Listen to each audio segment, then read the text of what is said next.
नाज़रीन इकराम, पाकिस्तान ने अपने खलाई प्रोग्राम में एक और तारीखी संग मील अबूर कर लिया है।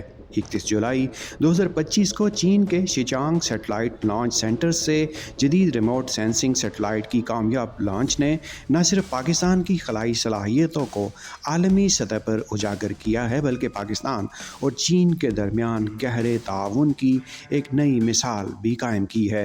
ये सेटेलाइट PRSS-01 के नाम से मशहूर है, जो कि नेशनल स्पेस प्रोग्राम विज़न 2047 का हिस्सा है। CETC और माइक्रोसेट चाइना के ताउन से तैयार किया गया, जो पाकिस्तान और चीन के दरमियान मजबूत तकनीकी शराकतदारी की अक्कासी करता है।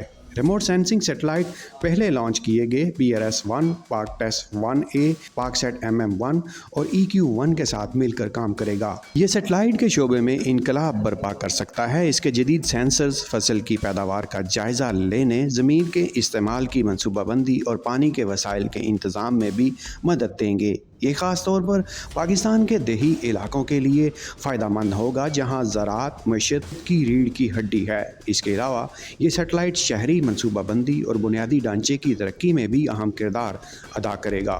शहरों की बढ़ती हुई आबादी और वसाइल की कमी के पेश नज़र ये सेटेलाइट शहरी फैलाव, ट्रांसपोर्टेशन नेटवर्क्स और जोग्राफियाई ख़तरात की निशानदेही में मदद फ़राहम करेगा।